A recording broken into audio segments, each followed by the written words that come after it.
And so give us the latest that's going on with this. I mean, I can read all the stories, but as an Islanders fan, you're thinking of the possibility of them leaving Long Island, right?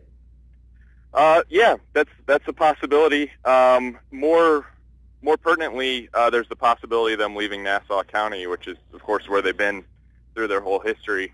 They have a lease that goes through 2015, so even though yesterday was pretty devastating news, it doesn't mean, well, they still have 4 seasons in the current building for sure. So there's kind of a lot of uncertainty.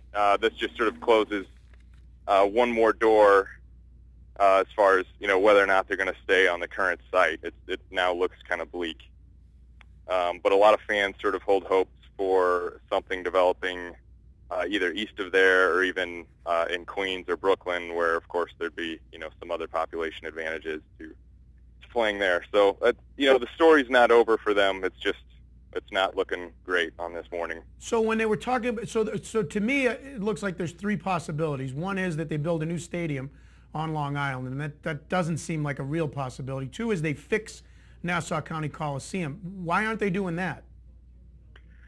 That building was never a really ideal facility to begin with. It kind of came about from a compromise.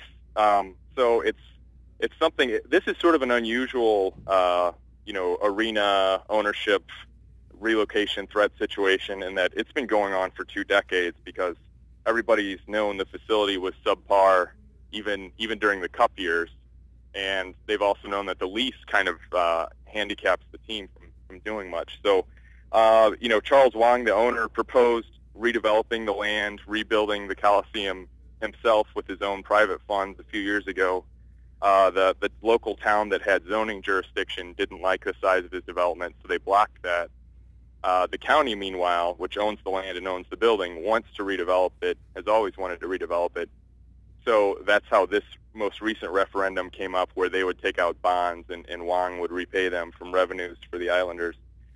So the short answer is there's politics, there's special interests that keep anyone from agreeing on what's the best route to keeping an arena there at all.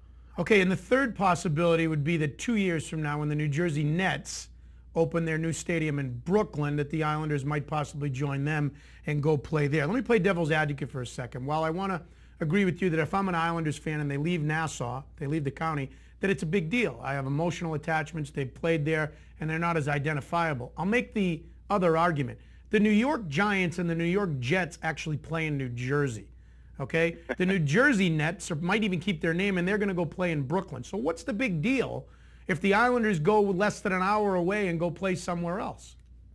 Yeah, I mean, to some extent, it wouldn't be a big deal. In fact, we have a lot of readers and commenters on our site who are, who've been hoping that the Isles go to Queens or Brooklyn, even before this referendum came up. Part of it, Wang is really attached to Long Island, and a lot of it's their only pro sports team. It kind of defines the community in some ways, good or bad, depending on how they're doing. But so for some people, it's sort of it's a pivotal moment for Long Island and for Nassau County in particular, as far as choosing how it identifies itself. Is it going to to become more than just an aging post World War II suburban community, or can they develop a sort of urban style destination in the hub of that county, or are they just going to sort of age along with the boomers, basically?